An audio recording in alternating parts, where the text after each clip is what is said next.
السلام علیکم۔ رات کسی طرح کاٹ کر ہم صبح ہی جانے کے لیے کھڑے ہو گئے۔ سب نے کہا کہ حالت ٹھیک نہیں، نہ جاؤ، مگر میں اس فارمیلٹی کو سمجھ رہی تھی۔ اگر رہی تو وقت کا ضیاع بھی ہے اور پھر کچھ نہ کچھ احساس الٹ کروانے کی کوشش کی جائے گی۔ میں نے کہا مجھے جلدی انتظام کرنا ہے، جہاں گھر کی بات کی تھی، اگر نہ پہنچے تو غلط بیانی ہو جائے گی۔ وہ عورت کہے گی کہ انہوں نے پیسے بھی نہیں پکڑائے اور ہم نے ان کی وجہ سے دروازہ بھی روم میں لگوا دیا۔ میں اسی کا بہانہ کر کے گھر سے نکلی، مشکل سے گلی کراس کی، چکر آنے کی وجہ سے زمین پر بیٹھ گئی۔ اسی طرح ہر تھوڑی دیر بعد راستے میں بیٹھ کر اسٹاپ تک پہنچے، اسما کی طرف گئی اور مسکرا کر اس سے بات کر کے خود کو نارمل شو کرواتی رہی۔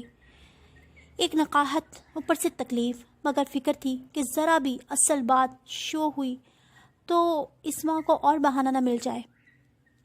اور ویسے بھی پتہ نہیں کیوں بچپن سے مجھے اپنی بیماری اور تکلیف ظاہر کرتے ہوئے شرم آتی تھی۔ ہائے مچانا تو بہت دور کی بات، میں انتہائی ضبط کا مظاہرہ کرتے ہوئے ہمیشہ ہی خود کو ٹھیک دکھانے میں کامیاب ہو ہی جاتی، اور یہی میرا غلط ترین رویہ تھا، جس کی وجہ سے دوسروں کا بے حس رویہ بعد میں مجھے اکثر ہی بھگتنا پڑتا کہ مجھے ہمیشہ آئرن وومن سمجھ لیا گیا۔ یاد آیا اسی بات پر جب میں لاہور اتفاق ہاسپٹل میں آبزرویشن میں تھی تو ڈاکٹر نے سختی سے کہا تھا کہ پیشنٹ آنے جانے کے لیے صرف ویل چیئر یوز کرے، یعنی خود چلنے کی کوشش نہ کرے۔ میں نے چند دفعہ تو یوز کی، مگر جب لوگوں کو خود کی طرف دیکھتا پاتی تو عجیب شرمندگی سی ہوتی۔ بعض ہمدردی اور ترہم آمیز نظروں سے دیکھتے، جیسے خدا نخواستہ میں کوئی معذور ہوں۔ میں جلدی سے گھبرا کر اٹھ جاتی۔ ایک دن میں نے نرس سے کہہ دیا میں نہیں بیٹھوں گی، چل کر جاؤں گی، ہاتھ پیر ٹھیک ہیں میرے۔ میں لفٹ تک چیئر پر ہوتی اور لفٹ کے اندر اٹھ کر چلی جاتی اور نیچے سے میڈیسن وغیرہ لے کر یا ٹیسٹ وغیرہ کروانا ہوتا تو کروا کر آ جاتی اور لفٹ کے پاس سے پھر چیئر پر بیٹھ جاتی کہ اب اندر کے لوگوں کو تو تھوڑا فیس کر لوں۔ پر ایک دن میں پکڑی گئی، ڈاکٹر ارم لفٹ کے اندر ہی مل گئی اور پھر مجھے خاصی ڈانٹ پلائی کہ آئندہ میں ایسے چلتے نہ دیکھوں۔ اگر آپ ایسے ہی کرتی رہیں تو پھر امپرومنٹ کیسے آئے گی؟ ہم آپ کو ٹھیک کرنے میں لگے ہیں اور آپ اپنی دشمن بن رہی ہیں۔ میری وجہ سے نرس کی بھی کلاس ہو گئی۔ اس کے بعد مجھے وہ کرارا سا جواب دے دیتی تھی، نہیں بھائی، آپ کی وجہ سے میڈم سے ڈانٹ کھانی پڑے گی۔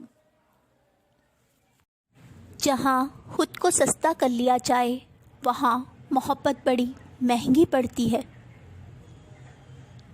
خیر، اب یہ الجھن بھی تھی کہ یہ سیلنگ کب ہٹے گی۔ درد کے ساتھ ساتھ یہ بات زیادہ تکلیف پہنچا رہی تھی، محتاجی والی، اس لیے کہ میرا رائٹ ہینڈ تھا اور میں دوپٹہ تک نہیں اوڑھ سکتی تھی، بلکہ ہلکا سا بھی نہیں ہلا سکتی تھی۔ میری چیخیں نکل جاتی تھیں ذرا سا بھی موو کرنے پر، یا اگر ہلکا سا بھی کوئی ٹچ ہو جائے۔ بازار کی گلیوں سے گزرنا بہت اذیت ہو گیا تھا، کیونکہ راستے میں رش بہت ہوتا ہے اور لوگوں کو کوئی پرواہ نہیں ہوتی۔ میرا بیٹا مجھے ہاتھوں کا گھیرا بنا کر سپورٹ کرتے ہوئے چلتا تھا، مبادا مجھ سے کوئی ٹکرا نہ جائے۔ حالانکہ گھر میں مجھے اس سے ہی زیادہ پریشانی ہوتی تھی، اس لیے کہ وہ لاپرواہ سا تھا، مسلسل متحرک۔ گھر میں اکثر دھیان کھیل کی طرف ہوتا تو آندھی طوفان کی طرح میرے قریب سے گزرتا اور میں خوفزدہ ہو جاتی۔ پلیز میرے قریب نہ آنا، میرے ہاتھ کو ٹچ نہ کرنا۔ یہ تصویر اسی گھر کی ہے۔ بیٹے نے آڑا ترچھا جیسا اس سے ہوا مجھے دوپٹہ اڑا کر لپیٹ دیا تھا۔ مالی مکان کو کال کی، ہم گھر شفٹ کرنا چاہ رہے ہیں، امید ہے آپ نے کام کروا دیا ہوگا۔ باجی، میرے میاں کی چھٹی نہیں تھی، پھر آپ نے پیسے بھی نہیں پکڑائے تھے۔ 2 دن میں کام ہو جائے گا، آپ نے آنا ہے تو آ جائیں، کوئی مسئلہ نہیں۔ گھر میں صرف میں اور بچے ہوتے ہیں، اوپر کوئی بھی نہیں جاتا۔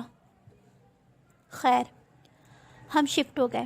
ویسے بھی ہم نے وقتی رہنا تھا، اللہ کو اگر منظور ہوگا تو جس کوشش میں ہوں کام ہو جائے گا، اور اگر نہیں تو کم سے کم ضرورت کا سامان کھولنے کے لیے جگہ تو چاہیے۔ لان کے 2 سوٹوں میں حالت بدترین تھی۔ شولڈر پین سردی کی وجہ سے کئی گنا زیادہ محسوس ہوتا تھا۔ کمرہ چھوٹا تھا، سامان سے ہی بھر گیا۔ کہاں لیٹیں کہاں بیٹھیں کچھ سمجھ نہیں آ رہی تھی۔ لاؤنج تو کافی بڑا تھا مگر باہر ٹیرس سے جگہ اوپن تھی، اس لیے یخ بستہ ہواؤں کا مستقل ڈیرا تھا۔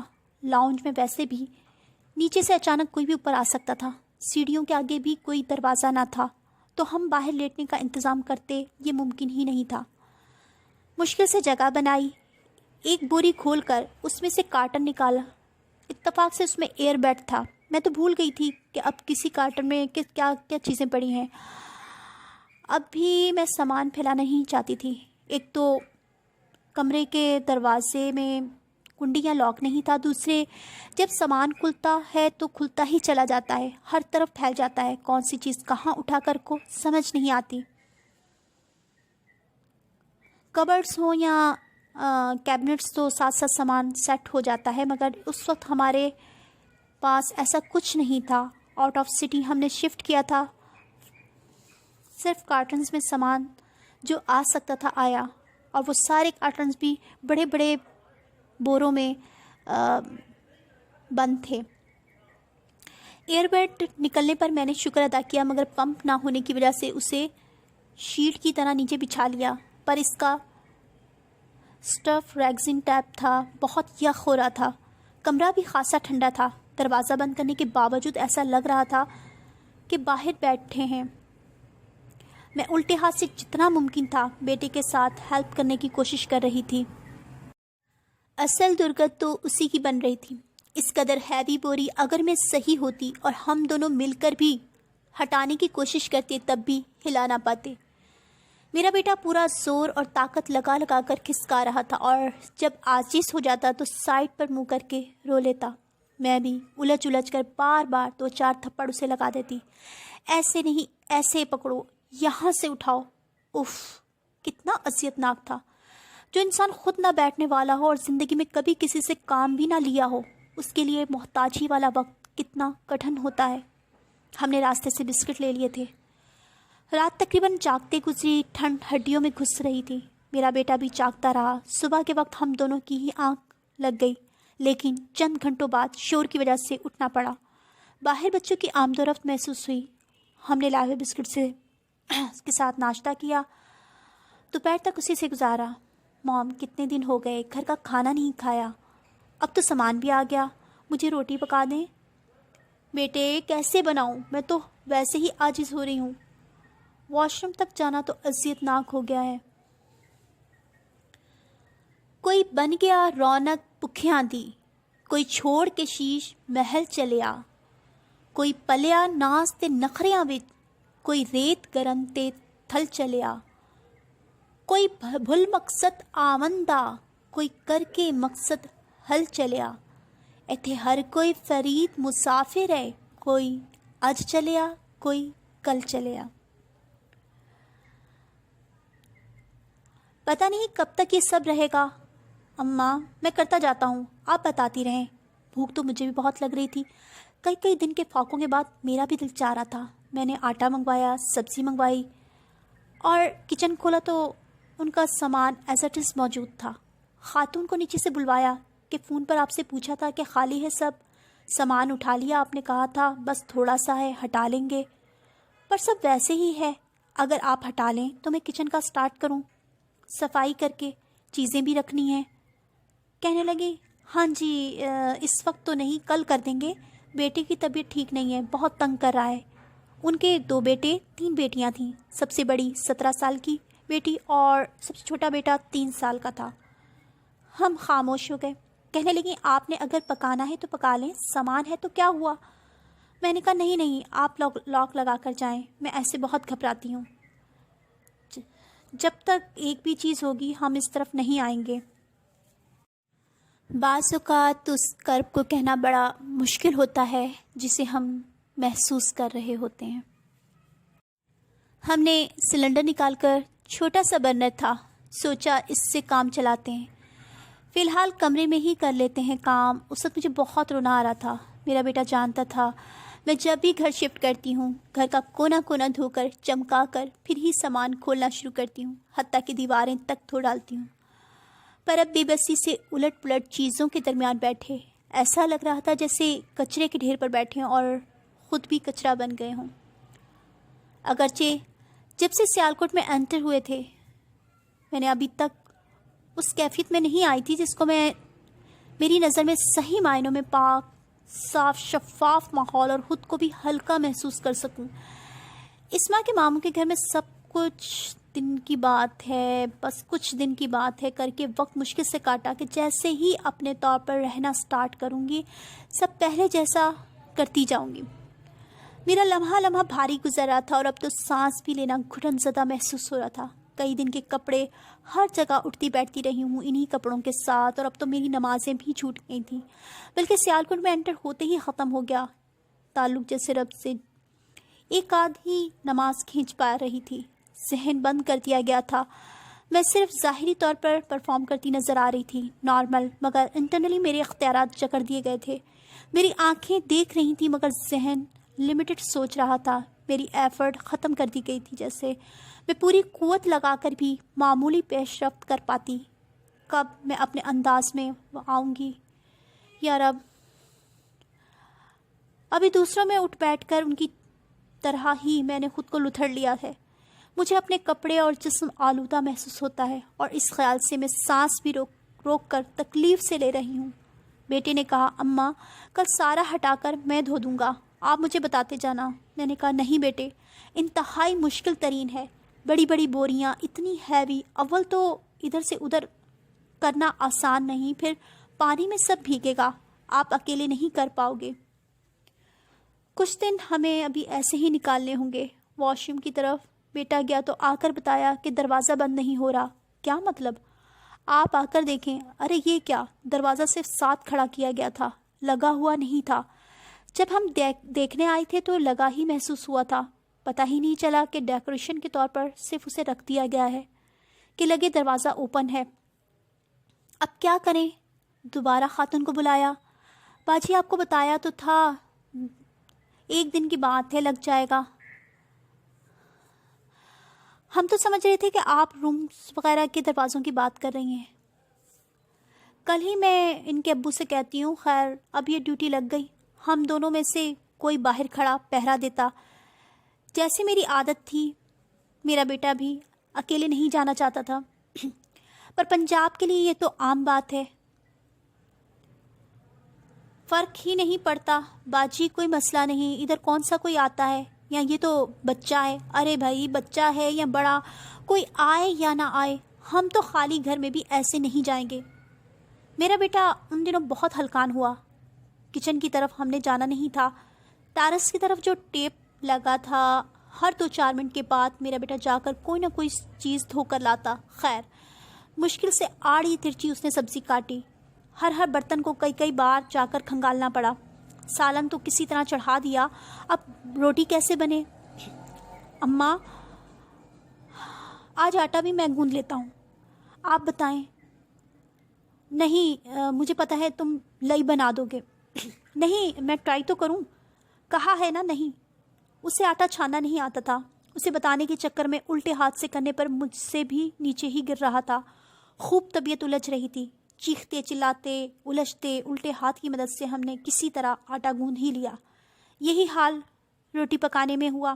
اب ظاہر ہے اس سے جیسے بیلی گئی آڑی ترچھی سوکھی ہوئی پاپڑ کی طرح، مگر اس کھانے کا بھی اپنا مزہ تھا۔ ایک تو یہ اطمینان تھا کہ اپنے ہاتھ کا ہے، اپنے گھر کا، دوسرے کھانا ہے، کم سے کم بسکٹوں سے تو لاکھ درجے بہتر ہے، جن کا کھانا نہ کھانا برابر ہوتا ہے۔ ہاں ہم دونوں ہی اچھی طرح چور ہو گئے تھے، اور پکاتے پکاتے رات ہو گئی تھی، اور ابھی دوسری روٹی ہی سیک رہے تھے۔ بھابھی حسن کے ساتھ آ گئیں۔ اس وقت مجھے انتہا کی انسڑ محسوس ہوئی۔ میں تو خود کو بھی یہ یقین نہیں دلانا چاہ رہی تھی کہ یہ میں ہوں۔ ٹسے ہوئے سامان کے درمیان چاروں طرف آٹا پھیلا ہوا تھا، اور ہم بے حال فقیروں کی طرح بیٹھے روٹیاں بنا رہے تھے۔ مشکل سے ہم دونوں کے بیٹھنے کی جگہ تھی، بھابھی کو اور حسن کو کہاں بٹھائیں؟ کھانے کا پوچھا پر ایسا کھانا نہ تھا، یعنی سرو کرنے والا نہ تھا، اس لیے بیٹے کو دوڑایا کہ کچھ لے آئے۔ ہم کسی کی چیز کو ہاتھ نہیں لگاتے، مگر اس وقت مجبوراً دروازے کے پاس پڑی چیئر کو اندر کی طرف کیا۔ تھوڑی دیر میں پریشان رہی، حسن کھڑا رہا۔ بھابھی کہنے لگی صرف اتنی سی جگہ، پھر کس چیز کا کرایہ لے رہے ہیں یہ لوگ؟ کچن بھی تم اندر ہی کر رہی ہو۔ میں نے کہا کچن بڑا ہے، کافی سپیس ہے، مگر انہوں نے ابھی سامان نہیں اٹھایا، اس لیے ہم نے مجبوراً روم میں کر لیا، ویسے بھی ہمیں سردی بہت لگ رہی تھی۔ کہنے لگی لگے گی تو۔ دروازے کے اوپر بڑا سا روشن دان تھا، وہاں سے اچھی خاصی ٹھنڈ آ رہی تھی۔ میں نے کہا وہ کہہ رہی ہیں صبح لگوا دوں گی۔ کہنے لگی 7 روم میں کیا ہے؟ اس وقت دروازہ کھلا تھا، میں نے بتایا ایز اے اسٹور یہ لوگ یوز کرتے ہیں، پیٹیاں کچھ سامان رکھا ہے۔ دروازہ کھلا تھا، بھابھی نے جھانک کر دیکھا اور کہا کہ تمہیں یہ روم لینا چاہیے تھا، چاروں طرف سے بند بھی ہے اور دروازے میں لاک بھی تھا۔ میں نے کہا ہاں ویسے تو پورے پورشن کی بات کی تھی، مگر کرایہ زیادہ بتا رہی تھیں۔ ہم نے چونکہ وقتی لینا ہے اس لیے ان سے کہا کہ ایک کمرہ ہمارے لیے بہت ہے۔ تب انہوں نے روشن دان والے اسی کمرے کے لیے کہہ دیا تھا کہ یہی والا لے لیں۔ میں کہتی ہوں اس سے جا کر میں نے منع کر دیا، اچھا نہیں لگے گا، ان کا اتنا ہیوی سامان رکھا ہے، وہ اسپیشل ہماری وجہ سے ہٹائیں گے اور ہم صرف 2-3 مہینے یہاں رہیں۔ بھابھی نے ان کے اسٹور سے دوسری چیئر بھی کھینچ کر حسن کو بٹھا دیا۔ وہ تھوڑی دیر بیٹھا، پھر نیچے جا کر گاڑی میں بیٹھ گیا۔ ان دنوں جمیل ماموں نے گاڑی لی تھی، بیٹے نے کولڈ ڈرنک اور چپس نیچے ہی اسے گاڑی میں سرو کر دیے۔ میں نے کہا کتنا برا لگ رہا ہے، آپ کو ابھی نہیں آنا چاہیے تھا۔ حسن بھی کیا سوچ رہا ہوگا، بیٹھنے تک کی جگہ نہیں، 2-4 دن تو ہمیں سامان سیٹ کرنے دیتی تاکہ تھوڑی بہتر جگہ ہو جاتی۔ کہنے لگیں کوئی گل نہیں، خیر ہے۔ میں نے کہا آپ کے لیے ہے، میرے لیے نہیں، مگر پلیز منت ہے، اب کسی کو نہ اس وقت تک لائیں جب تک میں نہ کہہ دوں۔ کہنے لگی میں تو ویکھن آئی سا، ہاتھ کی تکلیف ہے، کوئی پریشانی تو نہیں؟ میں نے کہا ہو بھی تو کون سا ایسے دور ہو جائے گی؟ کہنے لگی ہوگی کیوں نہیں ہوگی، میں جاندیاں کہہ کر جانی ہاں کہ جلدی کام کروا کے دے۔ میں کہہ چکی ہوں، آپ دوبارہ نہ کہیں، کہیں وہ برا نہ مان جائیں۔ کیوں برا مانے؟ نالے میں مل کے جانی ہاں، اے نہ سمجھن کر لیے۔ میں مسکرا دی، ساری زندگی اکیلے گزار کر اب بڑھاپے میں بھی اگر سمجھ لیں گے تو سمجھ لیں کہ میں اکیلی ہوں۔ پھر بھابھی نیچے چلی گئیں، تھوڑی دیر ان لوگوں سے بات کی اور گھر چلی گئیں۔ بھابھی کا فون آیا کہ ڈاکٹر کو نہیں دکھانا، کتنے دن ہو رہے ہیں ہاسپٹل، پہلے بھی کہا تھا میں ساتھ چلتی ہوں۔ میں نے کہا میں نہیں جانتی یہاں کون سے بہتر ڈاکٹر ہیں، اللہ مالک ہے، رہنے دیں، ہو جائے گا۔ کہنے لگی سول میں ہی دکھا لو، وہاں بھی اچھے ڈاکٹر ہیں، اگر مجھے نہیں تو فوزیہ کو لے جاؤ، ہم نے اس سے بات کی تھی۔ فوزیہ سے؟ مگر کس لیے؟ وہ بھی اسی فیلڈ میں ہوتی ہے نا، اس نے ہیلتھ وزٹرز کا کورس کیا ہے اور اسی حوالے سے مختلف ہاسپٹلز میں بھی اس کا آنا جانا ہے، وہ سمجھداری سے کروا دے گی۔ ننی لبنہ بھی کہہ رہی تھی کہ فوزیہ کو ساتھ لے جائے۔ میں تھوڑا الجھن میں مبتلا ہو گئی۔ کراچی سے آنے سے پہلے جس دوران سمیرہ سے چند دفعہ فون پر بات ہوئی تھی تو اس نے تو کسی اور انداز سے بات کی تھی۔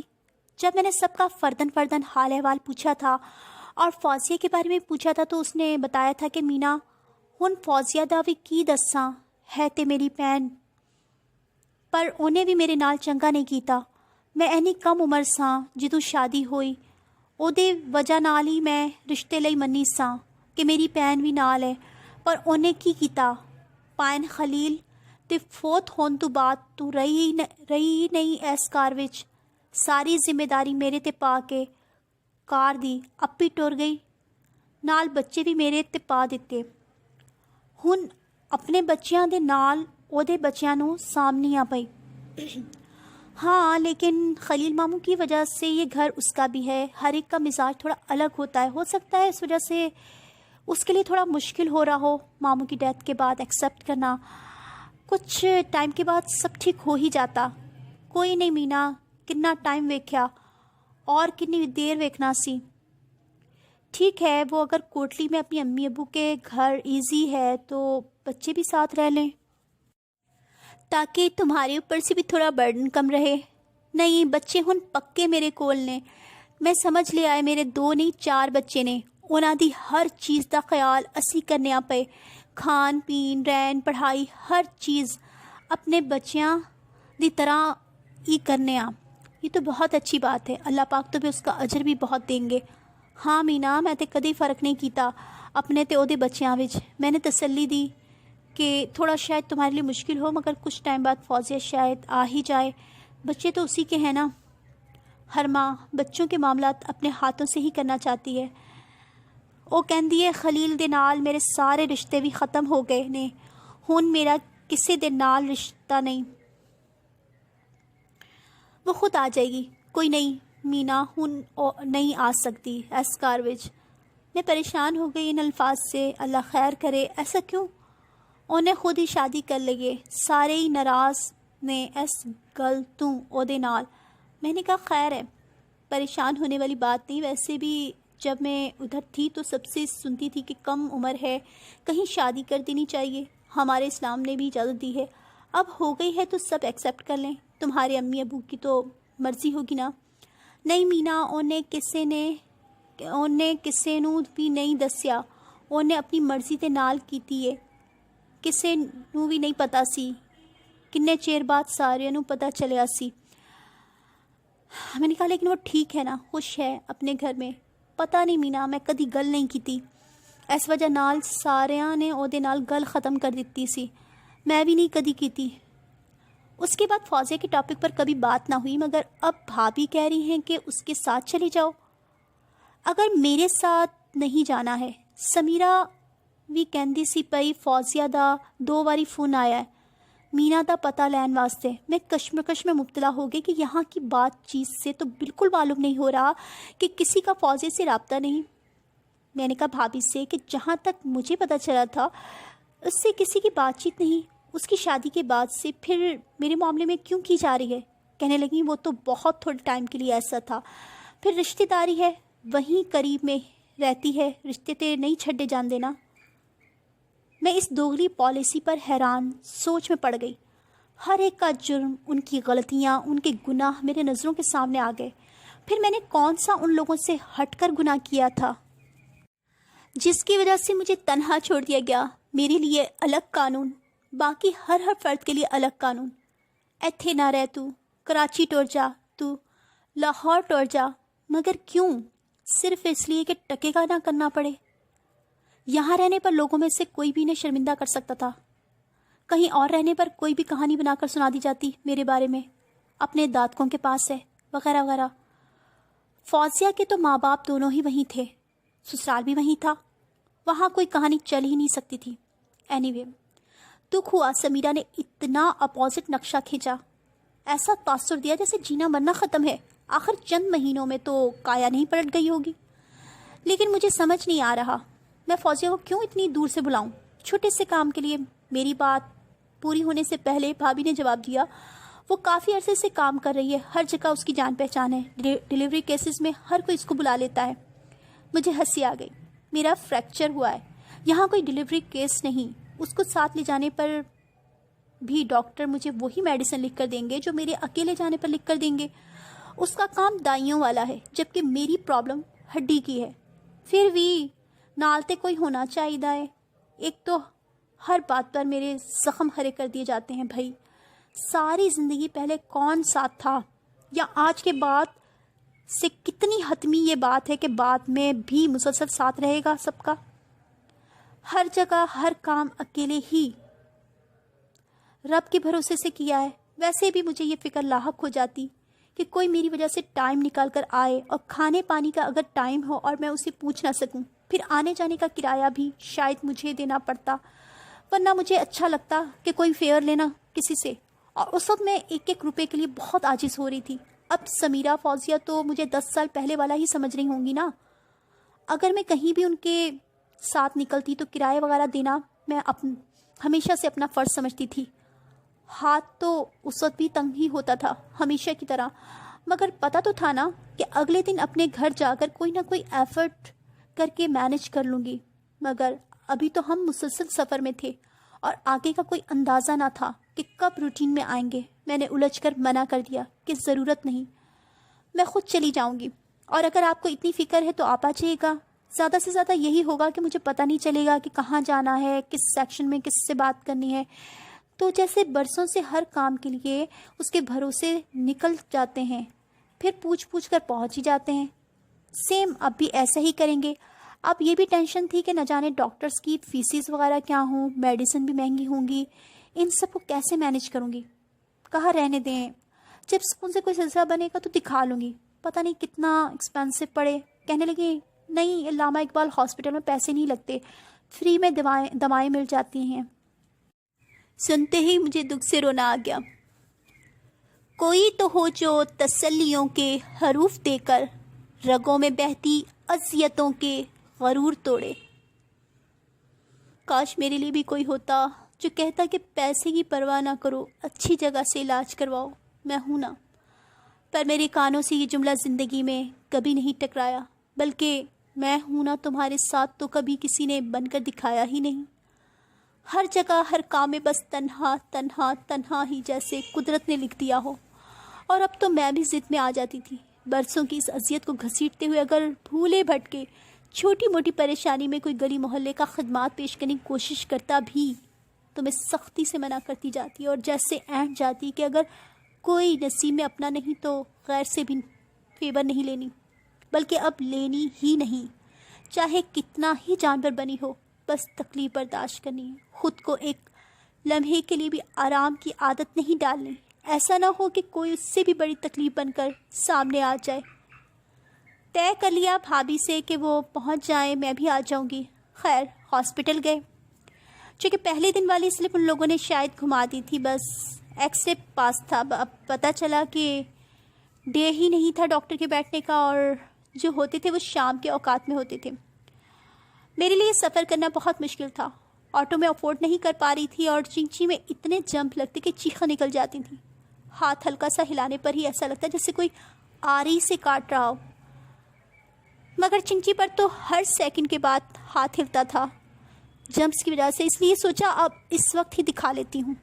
پتہ چلا اوپر کے فلور پر ڈاکٹرز بیٹھی ہیں، بہرحال وہ ہڈیوں کی تو نہیں تھی، مگر انہوں نے ایکس رے دیکھ کر مزید نیا ایکس رے بھی لکھ دیا اور میڈیسن بھی لکھ دی۔ پہلے تو انہوں نے فرسٹ ڈے والی سلپ مانگی، جب کہا کہ مس ہو گئی تو ایکس رے پر لکھی ڈیٹ کے اکارڈنگ انہوں نے نئی سلپ بنا دی۔ چیک کرنے کے بعد کہا کہ کیا آپ اینیمیا پیشنٹ ہیں؟ میں نے کہا جی۔ سینئر ڈاکٹر سے کہنے لگی دیکھا، میں نے دیکھتے بھی سمجھ لیا تھا۔ پھر ڈیٹیل پوچھنے لگی کہ کتنے پوائنٹ ہے۔ میں نے کہا 6 مہینے پہلے آغا خان سے ٹیسٹ کروائے تھے، اس کے اکارڈنگ اتنا تھا، اب پتہ نہیں۔ بہرحال انہوں نے اس سے ریلیٹڈ بھی ایک اور سلپ بنا دی اور ڈاکٹر کا حوالہ بھی دیا کہ انہیں ضرور دکھائیں۔ میں شدید تھکاوٹ محسوس کر رہی تھی، چکر بھی آ رہے تھے۔ باہر سے میڈیسن لی، صرف 3 دن کی، کہ اس سے زیادہ کی گنجائش نہیں تھی۔ سوچا ایک دفعہ سیٹ ہو لیں پھر طریقے سے میڈیسن بھی لے لوں گی۔ زیادہ مشکل میڈیسن کے لیے ساتھ ڈائٹ پلانز، فروٹ کھائیں، دودھ پئیں وغیرہ وغیرہ تھا۔ اسی وجہ سے میں ڈاکٹرز کے پاس نہیں جاتی تھی۔ اگر دودھ فروٹ اچھی غذا کا ذریعہ ہو تو بیمار ہو کر ڈاکٹر کے پاس آنا ہی کیوں پڑے۔ ڈاکٹرز کی ان باتوں اور مشوروں سے مجھے ہمیشہ ہی آگ لگ جاتی تھی۔ خیر ہم سانس لینے کے لیے میڈیکل اسٹور کی بینچ پر بیٹھے۔ میرا بیٹا میرے لیے پانی لے آیا، چونکہ سر چکرا رہا تھا۔ میں پانی پینے لگی۔ اس کے بعد مجھے یاد نہیں کہ ایکس رے کیسے مس ہوا۔ بھابھی کہہ رہی تھی کہ تم نے مجھ سے لے لیا تھا، جبکہ مجھے لگ رہا تھا کہ ان کے ہاتھ میں تھا۔ خیر سو بھی نہیں پا رہے تھے رات کو، اس کا بھی اثر تھا۔ بھابھی کو ہم نے گودپور کے لیے بٹھا کر واپس گھر آ گئے۔